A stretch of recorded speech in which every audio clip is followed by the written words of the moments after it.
Sri Satchidananda Sadguru Sai Maharaj Ki Jai. Chapter 25, Damu Anna Kasar of Ahmednagar, Speculations, Amar Leela. Preliminary.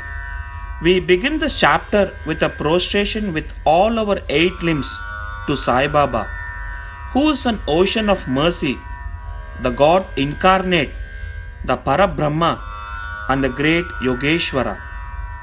Victory be unto Sai Baba, who is the crest jewel of the saints and abode of all auspicious things, our Atmaram and the sole refuge of the devotees.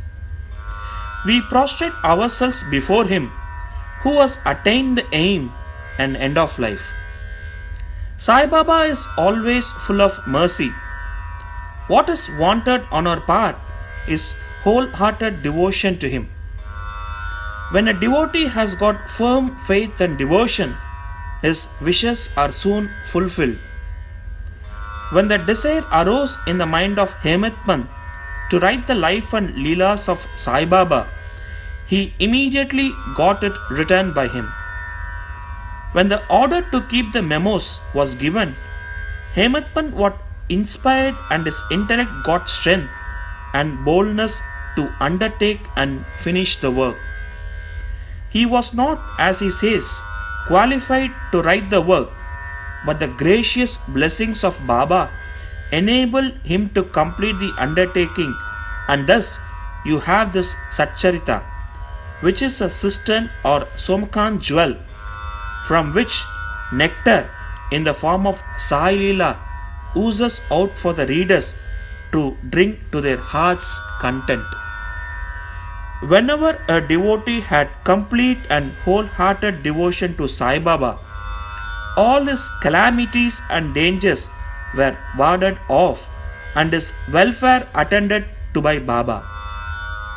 The story of Damodar Savalaram Rasane Kasar of Ahmednagar, alias Damu Anna, illustrating the above statement, is given below.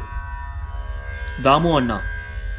The readers are aware that a mention of this gentleman was made in the 6th chapter regarding the celebration of Ram Navami festival in Shirdi.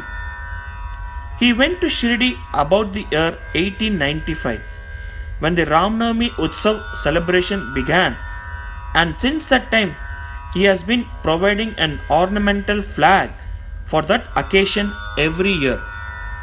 He also feeds the poor and the fakirs who come there for the festival. His speculations, cotton trading. A Mumbai friend of Damu Anna wrote to him that they should do some cotton speculation business in partnership, which would bring them about 2 lakhs of rupees as profit. Damu Anna says in a statement made about the year 1936 to Mr. B.V. Narasimha Swami that the proposal about speculating at Mumbai in cotton was from a broker who was not to be the partner and that he was to be the sole adventurer. Wide page 75 of the Devotee's Experience, Part 2. The broker wrote that the business was good and involved no risk, and that the opportunity should not be lost. Damu Anna was vacillating. He could not at once determine to venture into the speculation. He thought over this, and as he was a devotee of Baba, he wrote a detailed letter to Shama giving all the facts and requested him to consult Baba and take his advice in this matter.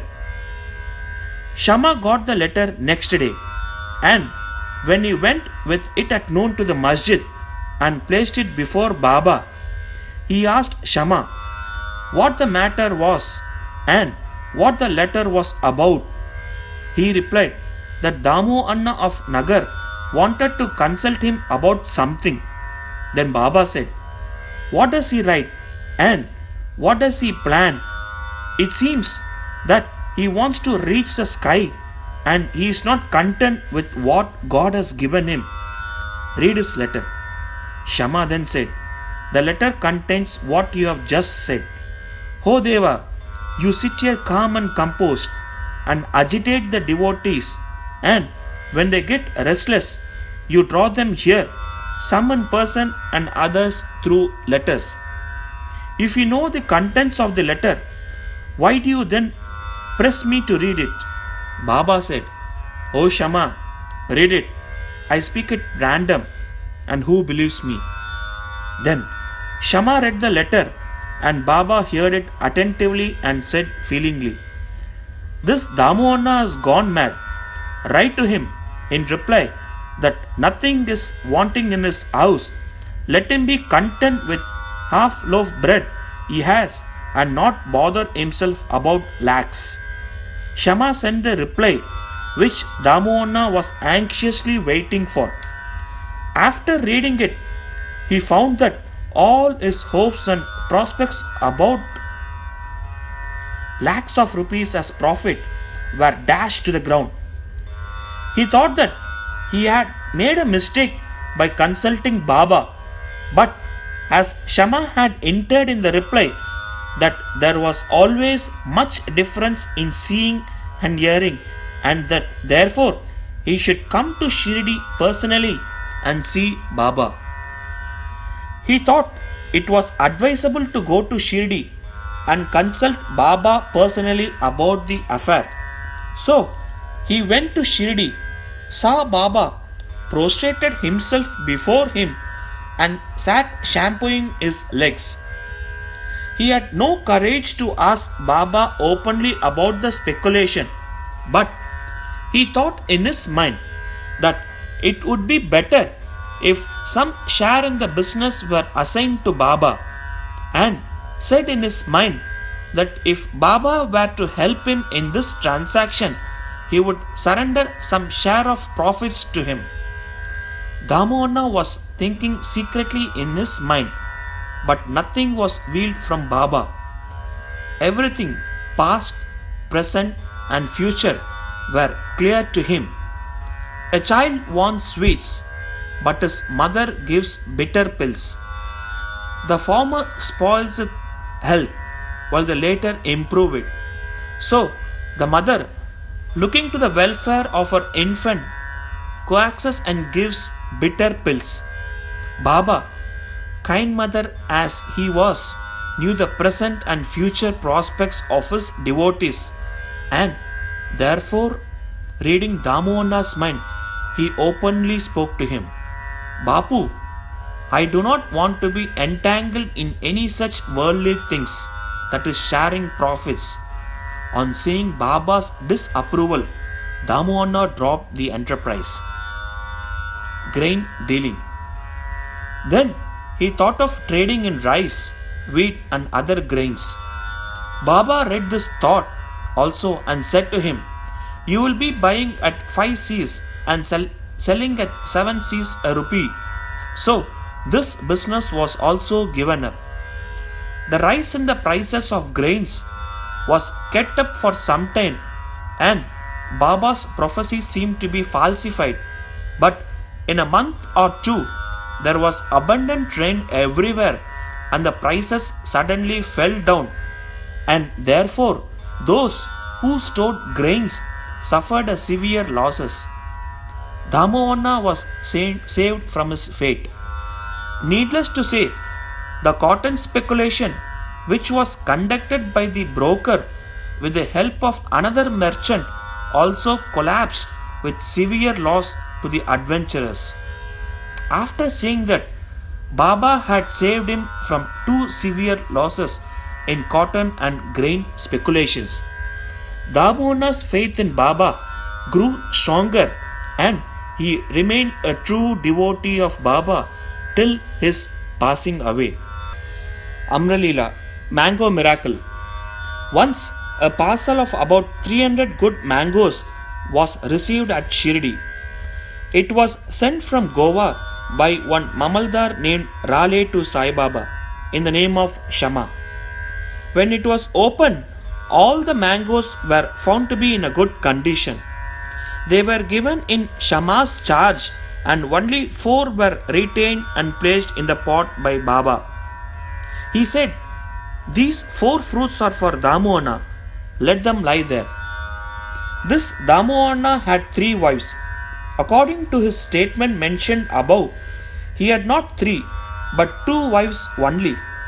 He had no issue. He consulted many astrologers and himself studied astrology to some extent and found that there was a Papi inauspicious planet in his horoscope. There was no prospect of any issue to him in this life. But he had great faith in Baba. When he went to Shirdi 2 hours after the receipt of mango parcel for worshipping Baba, he said, "Though other people are looking for the mangoes, they are damyas.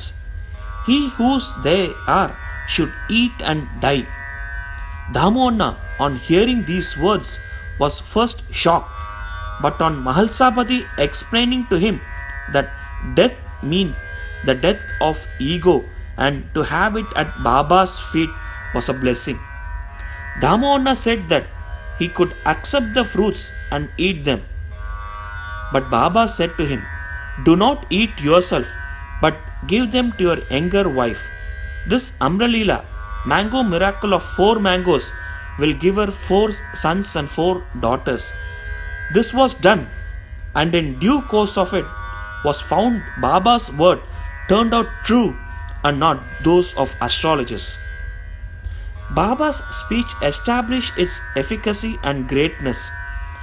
Well, he was living in the flesh, but it did the same even after his passing away. Baba said, "Believe me, though I pass away, my bones in my tomb would be speaking, moving, and communicating with those who would surrender themselves wholeheartedly to me.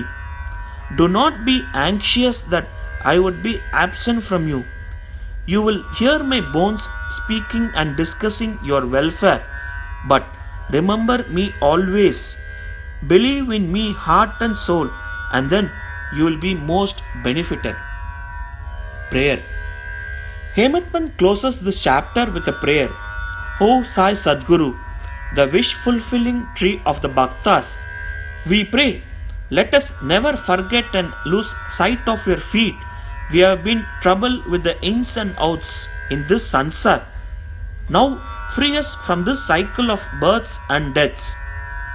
Restrain us from the outgoing of our senses to their object and introvert us and bring us face to face with the Atma. As long as this outgoing tendency of the senses and the mind is not checked, there is no prospect of self-realization. Neither son, nor wife, nor friend will be of any use in the end. It is only you who will give us salvation and bliss. Destroy completely our tendency for discussions and other evil matters. Let our tongue get a passion for chanting your name. Drive out our thoughts and make us forget our bodies and do away with our egoism. Make us ever remember your name and forget all other things. Remove the restlessness of our mind and make it steady and calm. If you just collapse as the darkest of night of our ignorance will vanish and we shall live happily in your light. That you made us drink the nectar of your Leelas and awaken us from our slumber is due to your grace and our store of merits in the past birth." Note: in this connection, the following extract from Damona's statement mentioned above is worth perusal. Page 76, Devotees Experiences, Part 2. "Once, when I sat at his feet along with many others, I had 2 questions in my mind, and he gave answers to both. 1. There are so many crowding to Sai Baba. Do they all get benefit from him? To this, he replied orally, Look at the mango tree in blossom. If all the flowers become fruit, what a splendid crop it would be. But do they? Most fall off by wind. very few remain. 2. The second question was about myself. If Baba were to pass away, how hopelessly adrift I would be, and how am I to fare then? To this, Baba answered that he would be with me whenever and wherever I thought of him. That promise he had kept before 1918 and had been keeping after 1918. He is still with me. He is still guiding me. This was about 1910 to 1911 when my brothers separated from me and my sister died, and there was a theft and police enquiry. All these incidents made me very disturbed. When my sister died, my mind was much upset. I did not care for my life and enjoyments. When I went to Baba, he pacified me with his Upadesh and made me eat a feast of Puran Poli at Appa Kulkarni's house. There was a theft in my house. A 30-year-old friend of mine stole my wife's jewel box, including her auspicious nose ring. I wept before Baba's photo. The next day, the man returned the jewel box and asked for pardon. Bow to Sri Sai, peace be to all. Sri Satchidananda Sadguru Sainath Maharaj ki Jai.